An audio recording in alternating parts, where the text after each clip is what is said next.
Hello കൂട്ടുകാരെ, എല്ലാവർക്കും സുഖമല്ലേ? ഇപ്പോൾ രാത്രിയിലെ തൂപ്പും തുടപ്പമൊക്കെ നടത്തിക്കൊണ്ടിരുന്നപ്പോഴാണ് രാവിലെ എന്നെ എന്താ ഉണ്ടാക്കാമെന്ന് ഓർത്തത്. അപ്പോൾ എന്നാൽ രാവിലെ അപ്പം ഉണ്ടാക്കാമെന്ന് വെച്ചിട്ട് അരി വെള്ളത്തിടുവാണേ. അരിയും കുറച്ച് തേങ്ങയും ചോറോ അവരോ എന്താണെന്ന് വെച്ചാൽ എടുക്കുക. പിന്നെ ഈസ്റ്റ് ഇട്ടിട്ട് നമുക്കത് രാത്രിയിൽ കുതിരാൻ വയ്ക്കാം. രാവിലെ അരച്ച് അപ്പം ഉണ്ടാക്കാവേ. അപ്പോൾ രാവിലെ ഞാനത് അരച്ച് വെള്ളം ചെറുതായിട്ട് ചൂടാക്കിയിട്ട് ഇറക്കി വയ്ക്കും. അപ്പോൾ പെട്ടെന്നൊന്ന് പൊങ്ങി വരാൻ വേണ്ടി.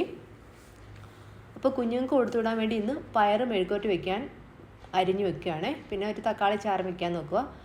അപ്പോൾ ഒരിടപ്പത്തെ ചായയും പയറും വെച്ചിട്ടുണ്ട്. ചായ തിളച്ചു. അപ്പോൾ കുഞ്ഞുങ്ങൾക്ക് കൊടുക്കാൻ വേണ്ടി മാത്രം ഞാൻ ചോറ് രാവിലെ കുക്കറിൽ വെച്ചിട്ടുണ്ട്. അത് വെന്തിട്ടുണ്ട്. നമുക്കത് ഒന്നുകൂടെ തിളപ്പിച്ച് കലത്തിലോട്ട് മാറ്റി നമുക്കൊന്ന് വാർത്ത് വയ്ക്കാം. ഇനി അപ്പത്തിന് ഞാൻ കിഴങ്ങ് കറിയാണ് വെക്കുന്നതെന്ന്. അതിനുള്ള കിഴങ്ങൊക്കെ അരിഞ്ഞു വയ്ക്കാം. അടുപ്പിലപ്പത്തേ പയറാവുന്നുണ്ട്. പയറിപ്പോൾ റെഡിയായി. നമുക്കിനി ഓഫാക്കാം. ഇനി കിഴങ്ങിന് എല്ലാം അരിഞ്ഞ് നമുക്ക് ഇന്ന് കുക്കറിലാണ് കിഴങ്ങ് കറി വയ്ക്കുന്നത്.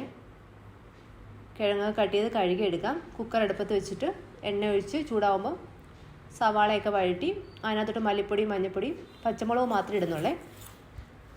എന്നിട്ട് നമുക്ക് കുക്കറെ ഒരു വിസിൽ വരുമ്പോഴത്തേക്ക് നമ്മുടെ കിഴങ്ങ് റെഡിയാവും. എന്നിട്ട് തേങ്ങാപ്പാലോ തേങ്ങ ഒന്നും ചേർക്കുന്നില്ല. അപ്പോഴത്തേക്ക് ഒരാളിവിടെ പല്ലൊക്കെ തെച്ചിട്ട് വന്ന് നിൽക്കുക, ഇളക്കാൻ വന്നിട്ടുണ്ടേ.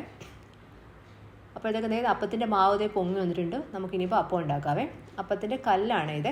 പക്ഷേ നല്ലപോലെ ഇളകി വരുന്നുണ്ട്. നല്ല പെട്ടെന്ന് തന്നെ ഇളകി വരും. അങ്ങനെ പിടിക്കുന്നൊന്നുമില്ല. അപ്പോൾ അവർക്ക് വേണ്ടിയുള്ള അപ്പമാണ് ആദ്യം ഉണ്ടാക്കുന്നത്. അവർ റെഡിയായി വരുമ്പോഴത്തേക്ക് കൊടുക്കാൻ വേണ്ടി. അപ്പോൾ കിഴങ്ങറി റെഡി ആയിട്ടുണ്ട്.